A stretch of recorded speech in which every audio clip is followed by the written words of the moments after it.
Hello student, welcome back. उम्मीद करता हूँ सब ठीक हो गए, यस और नो।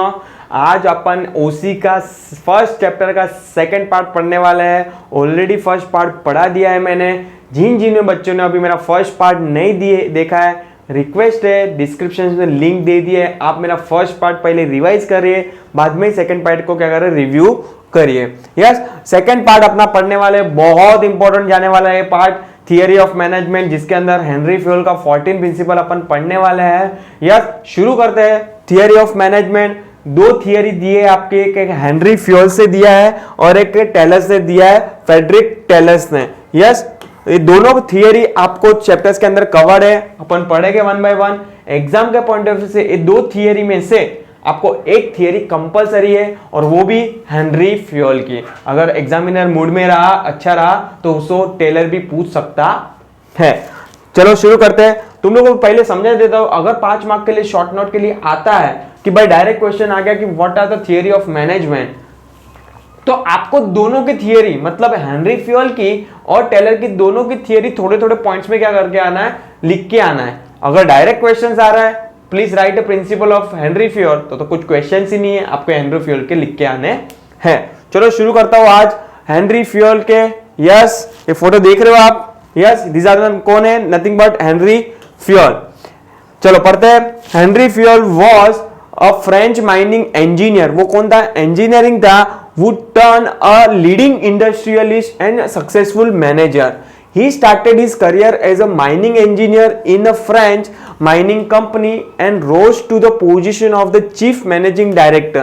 Yes, वो मैनेजर के थ्रू काम करने गया था, उसके बाद हायर पोजीशन पे पहुंच के वो क्या बन गया था, CMD, nothing but chief managing director.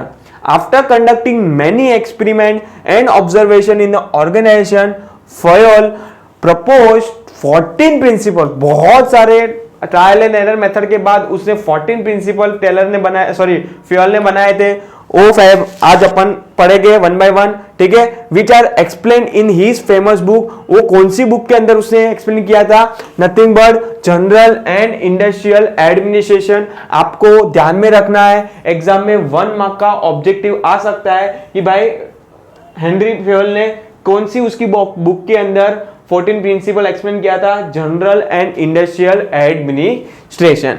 Due to this contribution in the develop of managerial through, he is called father of modern management. Once again 1 mark का ऑब्जेक्टिव कि फादर ऑफ मॉडर्न मैनेजमेंट कौन होगा, Henri Fayol. Yes, Fayol suggested the 14 principle of management. This statement serve as a guideline for a decision making and management action. देखते हैं अभी कौन से 14 principal है। देखो आप थोड़ा ब्रीफ समझ लेते हैं इसके अंदर, बाद में डिटेल में अपन पढ़ेंगे कि कौन से प्रिंसिपल हेनरी फ्यूल से दिए थे। यस, पहले थोड़ा ब्रीफ कर लेते हैं 14 प्रिंसिपल ऑफ हेनरी फ्यूल के, बाद में डिटेल में पढ़ेंगे लाइन टू लाइन कि क्या मीनिंग है इसका। Yes, 14 principle are summarise as follow. पहला ये डिवीजन ऑफ वर्क, मैंने फर्स्ट पार्ट में बोला था कि पहला प्रिंसिपल क्या है, जब अपन इंट्रोडक्शन पढ़ रहे थे कि कोई भी ऑर्गेनाइजेशन को सक्सेस करने के लिए डिवीजन ऑफ वर्क होना जरूरी है, और तभी मैंने बोला था कि हेनरी फ्यूल का फर्स्ट प्रिंसिपल है। Second principle of authority and responsibility. Third discipline, कोई भी ऑर्गेनाइजेशन के लिए एवरी एम्प्लॉयज को डिसिप्लिन में रहना जरूरी है, नॉट ओनली ऑर्गेनाइजेशन, लाइफ के अंदर भी डिसिप्लिन में रहना जरूरी है। Principle of unity of command. Fifth principle unity of directions. 6 principle होगा principle of subordination of individual interest to organisation interest. Don't worry, अपन 1 बाय 1 इसको डिटेल में पढ़ेंगे, these are the only summarise में पढ़ा रहा हूं कि कौन से प्रिंसिपल है हेनरी फ्यूल के। 7 प्रिंसिपल होगा प्रिंसिपल ऑफ सेंट्रलाइजेशन। 8 पॉइंट होगा principle of remuneration. 9th point होगा principle of scalar chain.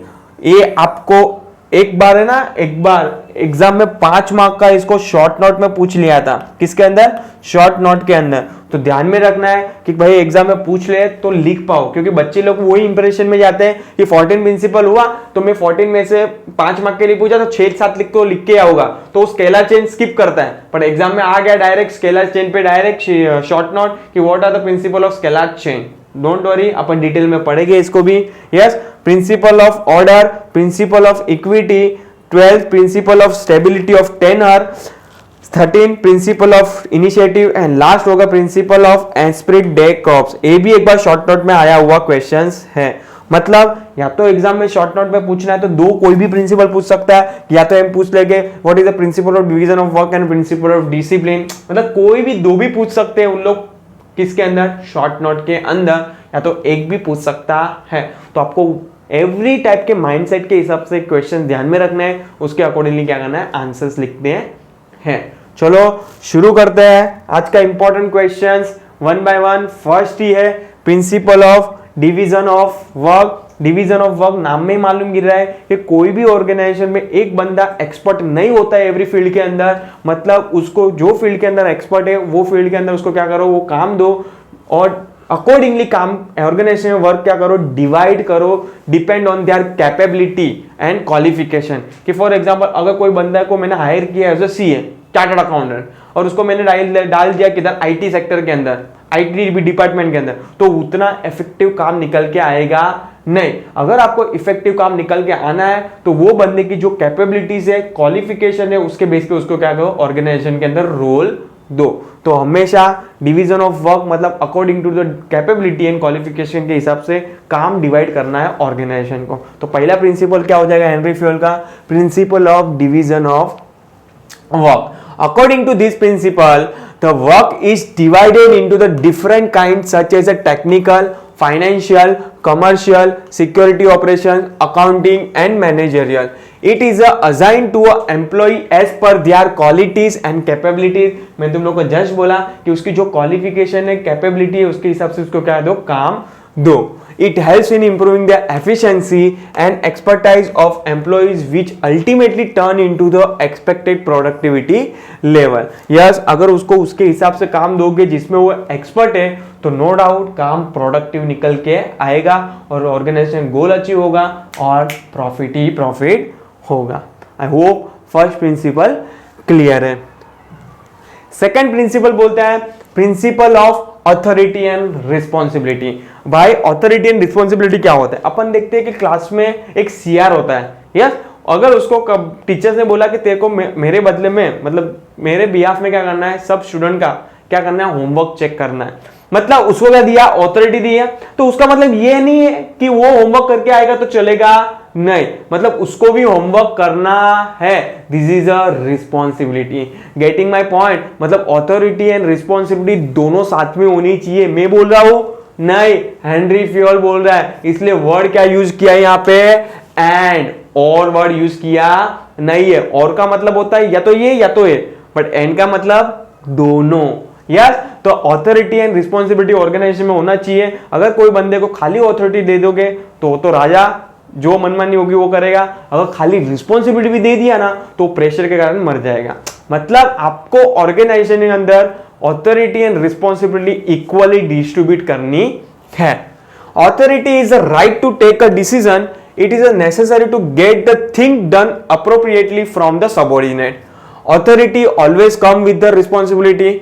If manager is given the authority to complete the task within a given time, he should be held responsible if he does not complete the work in a given time. कि भाई कोई manager को authority दे दिया कि तेरे को जो हिस्से कहे, जो चाहे, जो रिसोर्सेज चाहे तेरे को सब मिलेगा, तेरे को खाली सबऑर्डिनेट से एक काम करवाना है। नो डाउट ऑथोरिटी दे दिया, उसके साथ साथ उसकी रिस्पॉन्सिबिलिटी भी होगी। अगर सपोज कि टाइम पे काम नहीं हुआ तो manager is a responsible person to answer the company कि भाई टाइम पे काम क्यों नहीं हुआ।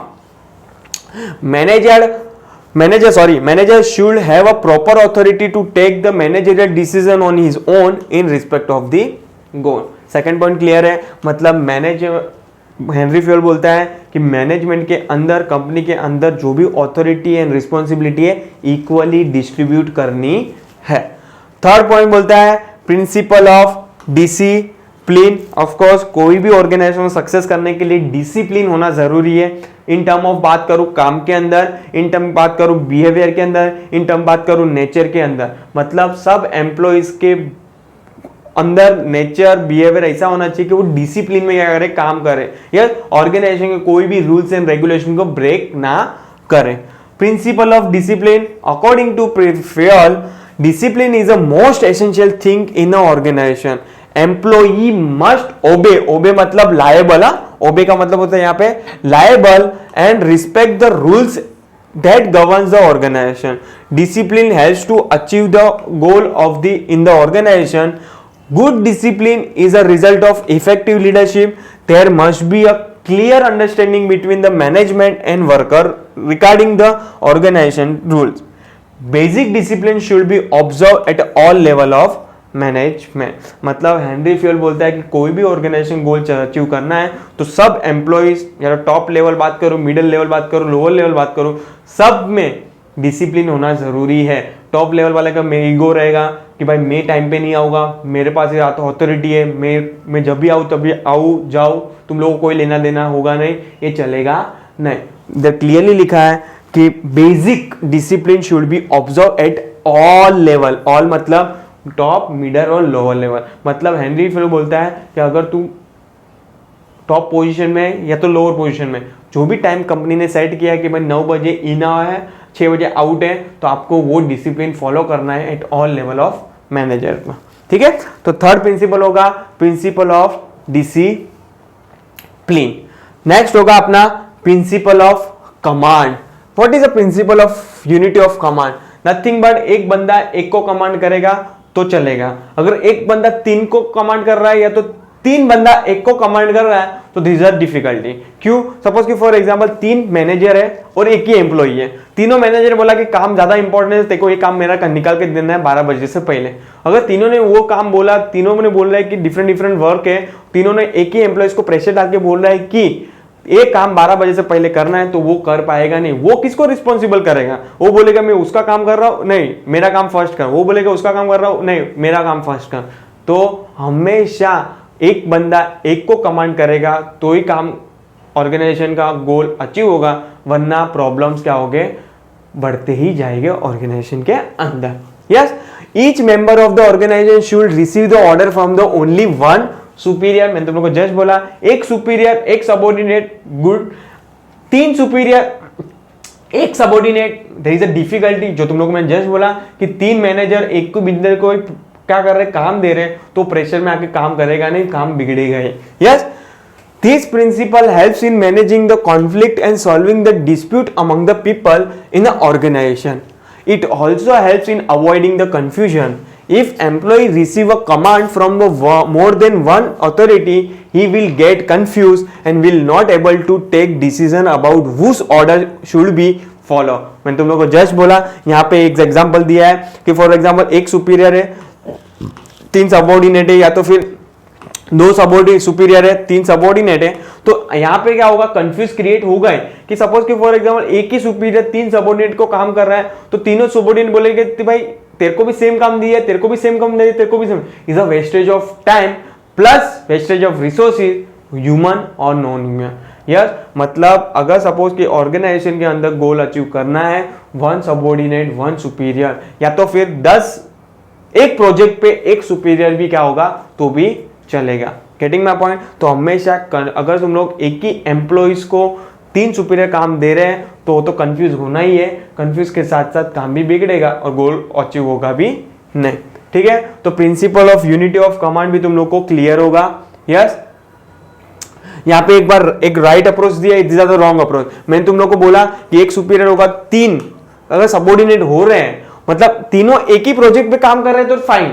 अगर सपोज कि इसने भी सेम काम दिया, इससे भी सेम काम दिया, इससे भी सेम काम दिया, तो तीनों एक ही काम कर रहे हैं ना, इसका एक ही प्रोजेक्ट पे काम कर रहे हैं तो चलेगा. बट अगर सपोज सेम काम कर रहे हैं, देखो मैंने डिफरेंट डिफरेंट वर्ड बोल रहा हूं, अगर एक ही प्रोजेक्ट पे काम किया तो चलेगा, बट अगर तीनों काम सेम है तो वेस्ट ऑफ टाइम है. ये भी यही आउटपुट निकाल के इसको देगा, ये भी सेम आउटपुट निकाल के देगा, तो nothing but waste of time plus waste of resources. Yes, this are the right approach. Also हो सकता है रॉन्ग अप्रोच भी हो सकता है, और ये तो रॉन्ग अप्रोच ही है.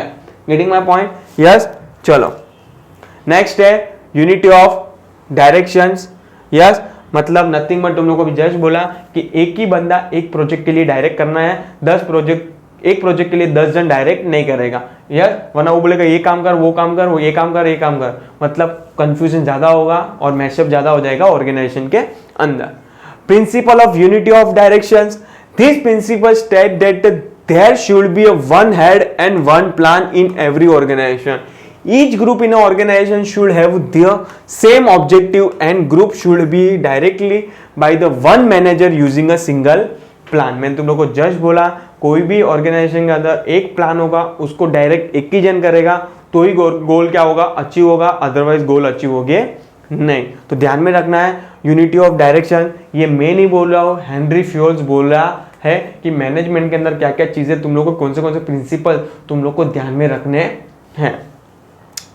6 point, principle of subordinate of individual interest to the organization interest. ये भाई क्या बोलता है, हेनरी फ्यूल ये बोलता है कि तुम लोग को इंडिविजुअल इंटरेस्ट नहीं, मतलब खुद का इंटरेस्ट देखना नहीं है, आपको organisation as a whole interest देखना है. बड़े बड़े पोजीशन पे जो डायरेक्टर्स बैठते हैं वो कभी कभी कोई जरूरी नहीं कि सब डायरेक्टर की बात करूं, कोई डायरेक्टर अपना ही इंटरेस्ट देखता है कि तेल लगा जाए ऑर्गेनाइजेशन. एम्प्लॉइज भी कभी कभी ये सोचते हैं कि तेल लगाना जाए ऑर्गेनाइजेशन, मुझे मेरा मिल रहा है ना, ये चलेगा नहीं. तो ये हेनरी फ्यूल बोलता है कि आपको ऑर्गेनाइजेशन का क्या करना है, ऑब्जेक्टिव्स देखना है, नहीं कि इंडिविजुअल इंटरेस्ट देखना है.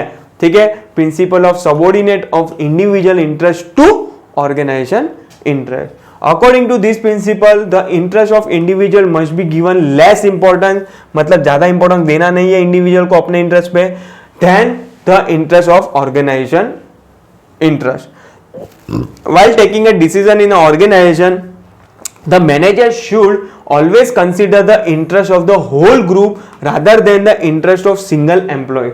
अगर अपन देखते हैं कि भाई ये बॉस का चापला है, उसको ज्यादा पैसा मिल रहा है, ज्यादा इंसेंटिव्स मिल रहा है, मतलब कहाँ ना कहाँ वो बॉस भी वो एक ही सिंगल एम्प्लॉइज को ही देख रहा है, वो चलेगा नहीं. मतलब वो इंडिविजुअल इंटरेस्ट ही देख रहा है, वो भी चलेगा नहीं. मतलब मैनेजर को प्रॉपर सबको एम्प्लॉइज को क्या करना है, इक्वल ट्रीट करना है. Getting my point. तो हमेशा ऑर्गेनाइजेशन को subordinate of individual interest rather than group organization interest. Similarly, employee should protect the interest of organization first and his personal interest should be subordinated. For example, in every game, the player are always thinking about the winning of match as the team rather than their individual record. Team India आज खेल रही है तो उन लोग individual interest नहीं देख रही है कि मेरी सेंचुरी हो जाए बस मुझे इतना इनफ है, नहीं. उन लोग का गोल क्या होना चाहिए कि टीम को कैसे जीता है अपन. यार तो ऑर्गेनाइजेशन के अंदर भी सेम कि भाई इंडिविजुअल इंटरेस्ट देखना नहीं है, organization as a whole interest देखना है. ये मैं नहीं बोल रहा हूं, प्रिंसिपल हेनरी फ्यूल्स बोल रहा है. यस, चलो नेक्स्ट प्रिंसिपल होगा अपना प्रिंसिपल ऑफ सेंट्रलाइजेशन. अभी ये क्या बोलता है सेंट्रलाइजेशन, मतलब पूरी ऑर्गेनाइजेशन को एक जगह से क्या करना है, कंट्रोल करना है. मालूम मेरा 10 जगह से कंट्रोल कर रहे हो ऑर्गेनाइजेशन को, तो this is a one more difficulties कि भाई कौन किसका सुनेगा. तो this is the next principle बोलता है हेनरी फ्यूल कि कोई भी ऑर्गेनाइजेशन को एक सेंट्रल जगह से क्या करना है, कंट्रोल करना है. Nothing but principle of centralization. Centralization refers to the concentration of power and authority. In some organization, this power is vested in one hand over a few hands. This situation occurs in a small organization, but if size of organization is large, then there is a decentralization of power of the और authority. देखो छोटी सी company है, उसके अंदर for example 10 employees हैं, उसके अंदर एक बॉस इनफ है कि भाई सबको अथॉरिटी देने की जरूरत नहीं है, मैं बॉस अकेला अथॉरिटी रखेगा तो भी चलेगा. सेंट्रल पावर किसके पास है, एक बॉस के पास. अगर सपोज कि फॉर एग्जांपल रिलायंस इतनी बड़ी सी कंपनी है, इतनी सारी ब्रांच है इंडिया में, तो अंबानी सब जगह तो पहुंच नहीं सकता, इसलिए उसको उसके पावर को क्या करना पड़ेगा, डिसेंट्रलाइज करने पड़ेगा. मतलब नीचे वाली अथॉरिटी को भी पावर देना पड़ेगा कि वो ब्रांच में जो भी होगा डिसीजन जो भी लेने वो तू लेगा, मैं नहीं लूंगा. यार समझ में आया. ये पॉसिबल तभी करना पड़ेगा जब भी लार्ज ऑर्गेनाइजेशन है. स्मॉल ऑर्गेनाइजेशन है तो कोई प्रॉब्लम ही नहीं है, सेंट्रलाइज कर सकते हो, बट लार्ज ऑर्गेनाइजेशन जैसे लाइक रिलायंस टाटा, आपको पावर को डिसेंट्रलाइज करने पड़ेंगे. According to this principle, there must be a proper balance between centralization and decentralization in the organization. This is to be done according to the size of organization and nature of activity. मैं तुम लोगों को just बोला छोटी सी organisation है, 50 या तो 10 जन का स्टाफ है, एक बंदा कंट्रोल करेगा तो भी चलेगा, या तो 2 बंदा, ज्यादा ज्यादा 5 बंदे, बट बड़ी सी ऑर्गेनाइजेशन है, 10 जगह 50 जगह ब्रांचेस है उसकी, तो वहां पे तुम लोग को पावर, तुम लोग 50 ब्रांच में पहुंच नहीं सकते हो, इसलिए आपको क्या करना है, पावर्स उनके हाथ में दे देने हैं, डिसेंट्रलाइज करने हैं अपने पावर को। यस, 8 प्रिंसिपल बोलता है प्रिंसिपल ऑफ रेम्यूनरेशन। देखो अपन बोल रहे थे रेम्यूनरेशन इक्वली देना है, यस इक्वली देना है, बट फेयर देना है। एक एग्जांपल दे रहा हूं, तुम लोगों को क्लियर हो जाएगा कि फॉर एग्जांपल एक मेल है, सीए है वो भी, और एक फीमेल है, वो भी कौन है, सीए है, दोनों की क्वालिफिकेशन सेम है, यस सर। इसको एक्सपीरियंस फॉर एग्जांपल 5 साल का है, इसको एग्जांपल फॉर एग्जांपल 3 साल का है। अगर सपोज कि इसकी सैलरी 50,000 है, एग्जांपल ले रहा हूं, एग्जांपल की तरह ट्रीट करना, अगर इसकी सैलरी 50,000 है और इसकी फॉर एग्जांपल 35,000 है, तो these are the called fair remuneration. अभी इसका उल्टा एग्जांपल ले लेता हूं, अगर सपोज कि इसको 3 साल का क्वालिफिकेशन जगह 5 साल का क्वालिफिकेशन होता, अगर सपोज कि फॉर एग्जांपल इसको भी सीए के नॉलेज है, इसके भी सीए के पास सीए का नॉलेज है, इसको भी 5 साल का एक्सपीरियंस है, इसको भी 5 साल का एक्सपीरियंस है, बट इसको 50,000 मिल रहा है, इसको 35 मिल रहा है, तो ये फेयर रेम्यूनरेशन हुआ नहीं। तो हेनरी फ्यूल यही बोल रहा है कि आपको इक्वली ट्रीट करना है, फेयर रेम्यूनरेशन देना है अपने एम्प्लॉयज को based on the market value. आप बोलोगे मेल को ज्यादा खर्चे घर चलाना है इसलिए उसको ज्यादा सैलरी, फीमेल को घर नहीं चलाना है तो उसको कम सैलरी, ऐसा चलेगा नहीं। वुमन और मैन आर इक्वल इंपॉर्टेंस देना है। किसने बोला है, मैंने बोला है नहीं, हेनरी फ्यूल्स बोलता है। ठीक है, पढ़ते हैं अपन principle of remuneration. Appropriate remuneration to the staff or employee is a principle to keep them satisfied financially as well as retain them for a long span of time within the organization. तो fair remuneration affect, देखो यहाँ पे word use हुआ है fair, यहाँ पे ये word नहीं यूज हुआ है equally। फेयर रेम्यूनरेशन है, जितना उसके पास क्वालिफिकेशन है, जितना उसके पास डिग्री है, एक्सपीरियंस है, उसके बेस पे अगर सेम एम्प्लॉइज को सेम ऑर्गेनाइजेशन में सेम अमाउंट नहीं दे पा रहे हो तो this is not called fair remuneration. अगर आप वैसा ट्रीट करोगे उसको तो कहां ना कहां एम्प्लॉय निकल के चला जाएगा क्योंकि वो फाइनेंशियली सेटिस्फाई नहीं होगा। अगर कंपनी को लॉन्ग टर्म के लिए अपने एम्प्लॉय को, स्टाफ को रखना है तो उसको फाइनेंशियली सेटिस्फेक्शन देना जरूरी है।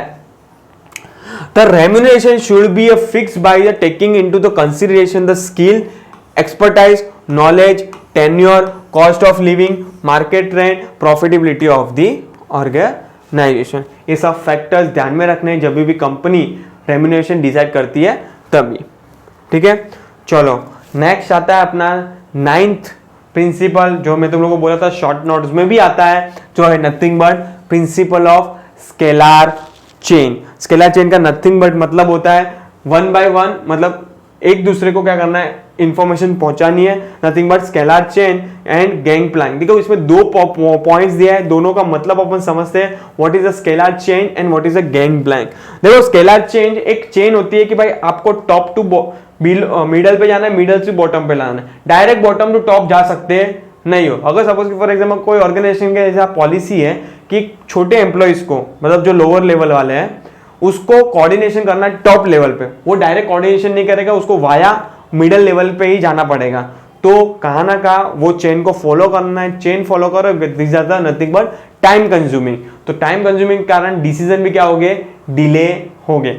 तो नथिंग बट सेलर चेन का मतलब क्या होता है, आपको एवरी स्टेप ऑफ टाइम पे क्या करना है, पूछना है अपने मैनेजर को, उसके बाद ही वो टॉप पे क्या जाएगी, बात जाएगी। तो ये नथिंग बट टाइम कंज्यूमिंग है। तो ये स्केलर चेन आपको ऑर्गेनाइजेशन के अंदर फॉलो नहीं करना है, आपको गैंग प्लान क्या करना है, फॉलो करना है। ये मैं बोल रहा हूं नहीं, हेनरी फ्यूल बोल रहा है। Yes, scalar chain means the hierarchy of authority from top level to the lower level for the purpose of communication. This helps to ensure the orderly flow of the information and communication. Traditionally, मतलब पहली वाली organisation बात करें, बहुत पुराने जमाने में क्या चल रहा था, organization use to frame large scalar chain which is a time consuming. मैंने तुम लोगों को अभी जस्ट बोला, अगर आप सोच रहे हो कि एक बात पहुंचाने के लिए 10 दिन लग जाते हैं तो कहां ना कहां वो टाइम कंज्यूमिंग है। और टाइम कंज्यूमिंग है क्योंकि अगर सपोज कि कोई इंपॉर्टेंट डिसीजन लेना पड़ा ऑन द स्पॉट 1-2 दिन में, तो पॉसिबल होगा नहीं वो ऑर्गेनाइजेशन के लिए। तो टाइम कंज्यूमिंग है कौन सा, scalar chain. For example, general manager inform the decision to the respective functional manager, then functional manager will pass into the supervisor. The supervisor will inform to the foreman and so on according to the level of authority. For avoiding this for avoiding this longer chain and to take the speedy decision, cross communication or direct communication is followed by the various organization which is known as a gang plank. देखो बड़ी बड़ी organisation में ये situation बहुत आ रही थी, इसलिए वो ऑर्गेनाइजेशन डायरेक्ट कम्युनिकेशन कर रही है, और या तो बोल सकते हो वेरियस ऑर्गेनाइजेशन डायरेक्ट कम्युनिकेशन साथ साथ जो भी डिसीजन लेने वो क्रॉस डिसीजन ले लेते हैं, ताकि वो स्केलर चेन फॉलो ना करना पड़े, टाइम कंज्यूमिंग ना हो और डिसीजन क्या हो, स्पीडी हो. उसको क्या बोलोगे, नथिंग बट गैंग प्लैंक बोलते हैं ओसी के अंदर. यस,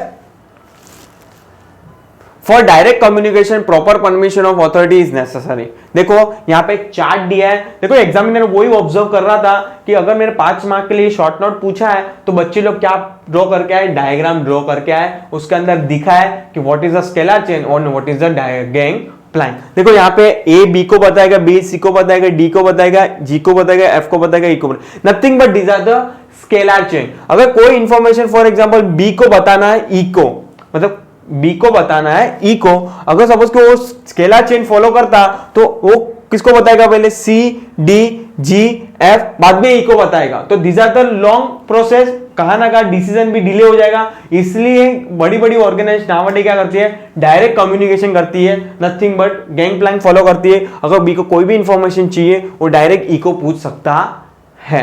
ठीक है, तो दिस आर द चार्ट जो स्केलर चेन का दिया है, जो ब्लू लाइन में दे रहे हो आप स्केलर चेन है, और डी डायरेक्ट जी से कोऑर्डिनेट कर रहा है, नथिंग बट गैंग प्लैंक है. यार एग्जाम में एग्जामिनर यही ऑब्जर्व कर रहा था कि तुम लोग गैंग प्लैंक समझ में आया है कि स्केलर चेन समझ में आया है कि नहीं, इसलिए 5 मार्क के लिए डायरेक्ट शॉर्ट नोट पूछा था. नथिंग बट जो फॉलो होता है 1 by 1 हायरार्की से एक लेवल दूसरे लेवल को बताएंगे, वो नथिंग बट क्या होगा, स्केलर चेन. नाम में लिखा है चेन, और अगर डायरेक्ट कम्युनिकेशन हो रहा है स्पीडी डिसीजन के लिए उसको बोलेंगे गैंग प्लैंक.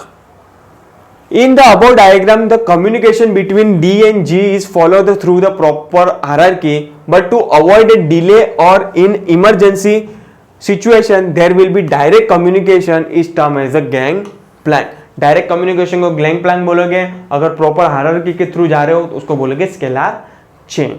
मतलब अभी डिपेंड है कि आपके ऑर्गेनाइजेशन क्या फॉलो होता है. This are the only introduction दिया है किसने, हेनरी फ्योल ने. ठीक है, नेक्स्ट आता है principle of order. Of course यहाँ पे वापस से सेम पढ़ता हूं, एक बंदे को ही क्या करेगा, ऑर्डर करेगा. अगर एक बंदा 10 जन को ऑर्डर कर रहा है या तो 10 जन एक बंदे को ऑर्डर कर रहे हैं तो मिस मैच ऑफ मैनेजमेंट होना कंपलसरी है, उसके कारण ऑर्गेनाइजेशन गोल अचीव होगा नहीं. This principle is based on a place for everything and everything in its place. Human resources and material should be in a right place at a right time for a maximum efficiency. Human resources should be placed at a right place and on the right job. मैंने तुम लोग को starting में बोला था, division of work में example दिया था कि कोई बंदे को अपन हायर कर रहे हैं as a CA chartered accountant, और उसको बाद में चार्टर्ड अकाउंट का कुछ काम नहीं है, अकाउंट का कुछ काम नहीं है, और उसको अपन ने आईटी में डाल दिया. मतलब it is not right person at a right place and right job. उसका जॉब था फाइनेंस का, उसको अपन ने डाल दिया टेक्निकल में, तो कहां ना कहां ये प्रिंसिपल फॉलो हो गए नहीं, और ऑर्गेनाइजेशन में इफेक्टिव वर्क निकल के आएगा नहीं, और ऑर्गेनाइजेशन गोल अचीव होगा नहीं, उसके कारण प्रॉफिट नीचे जाना कंपलसरी है. तो हेनरी फ्योल ये बोलता है कि जो भी बंदे को, ह्यूमन बीइंग को आप अपॉइंट कर रहे हो, right person at a right place plus right job होना जरूरी है. The principle focus on the proper utilization of physical and human resources. Yes, principle 11, principle of equity. आपको एवरी एम्प्लॉयज को इक्वली ट्रीट करना है, कोई डिस्क्रिमिनेशन नहीं करना है. या तो फिर बात करूं कास्ट या तो रिलीजियस, मतलब सब एम्प्लॉयज को क्या करना है, इक्वल ट्रीट करना है. अपन देखते हैं कि कंपनी के अंदर बॉस का एक ना एक चापला होता है, उसको ज्यादा क्या मिलता है, पैसा मिलता है, पर काम कम करता है वो, बट दूसरे एम्प्लॉयज काम ज्यादा करता है, पैसा कम मिलता है. तो ऐसा डिस्क्रिमिनेशन बॉस को करना नहीं है, सबको इक्वल ट्रीट करना है. यस, उसके कारण क्या होगा, सब फ्रेंडली रिलेशन होगा किसके अंदर, ऑर्गेनाइजेशन के अंदर, और कहा ना का जो भी ऑब्जेक्टिव सेट किए रहेगा ऑर्गेनाइजेशन वो फ्रीली क्या हो गया, अचीव हो गए. देखते हैं अपन, management should be a fair as well as friendly to the subordinate while dividing the work, delegating the authority, deciding the monetary term at extra. There should not be any discrimination between the employees. It is also suggested that the remuneration should not depend on the department but at a level on which the subordinates are working. हमेशा remuneration किसके base पे decide होता है कि तेरा level of management क्या है। अगर तू टॉप लेवल पर रहेगा तो ऑफकोर्स तेरा पैसा रेम्यूनरेशन ज्यादा होगा, अगर तू लोअर लेवल होगा तो रेम्यूनरेशन कम होगा। हमेशा रेम्यूनरेशन लेवल ऑफ मैनेजमेंट के बेस पे डिपेंड रहता है, नहीं कि कास्ट और religious.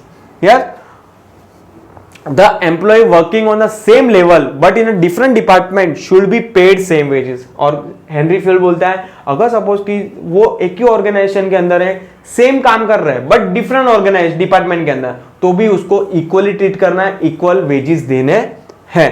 This equality will help in avoiding the conflict in the organization. ठीक है, आई होप ये 11 पॉइंट क्लियर है। 12 पॉइंट आता है अपना principal of stability of tenure. What you mean by sir tenure? Tenure का मतलब नथिंग बट होता है टाइम पीरियड। अगर सपोज कि फॉर एग्जांपल कोई बॉस उसका इंटरव्यू के टाइम बोलता है कि मैं तेरे को 1 महीना देखूंगा उसके बाद रखूंगा, अगर तेरा क्वालिटी ऑफ काम अच्छा रहा तो नथिंग बट 1 महीने तक तो उसको यही लगता है कि मेरे को रखेगा कि नहीं रखेगा, उसके कारण उसको काम पे भी क्या होगा, इंपैक्ट पड़ेगा। मतलब आपको बॉस को ऑर्गेनाइजेशन को एक ना स्टेबिलिटी देना है, एक क्या देना है, गारंटी देना है कि डोंट वरी कि अगर सपोज कि फॉर एग्जांपल तूने काम ऊपर नीचे भी किया तो हम लोग तेरे को निकालेंगे नहीं, हम लोग तेरे को पूरा सपोर्ट करेंगे, बट हाँ तेरे को भी तेरा 100% देना है। उसके कारण क्या होता है, एम्प्लॉइज में कॉन्फिडेंस आता है, वरना तो वो वही डर में रहेगा कि एक गलती में आउट। समझ में आया? तो हेनरी फील्ड बोलता है क्योंकि उसको स्टेबिलिटी ऑफ टेन्योर देना है कि भाई 5 साल तक तेरे साथ कॉन्ट्रैक्ट कर रहा हूं, 5 साल तक तू मेरा इधर क्या रहेगा, एम्प्लॉई रहेगा। Yes, at a time of recruitment of the employee, the management should assure them about the stability of tenure or job security. It is a play a very important role in a creating sense of belongingness among the employee.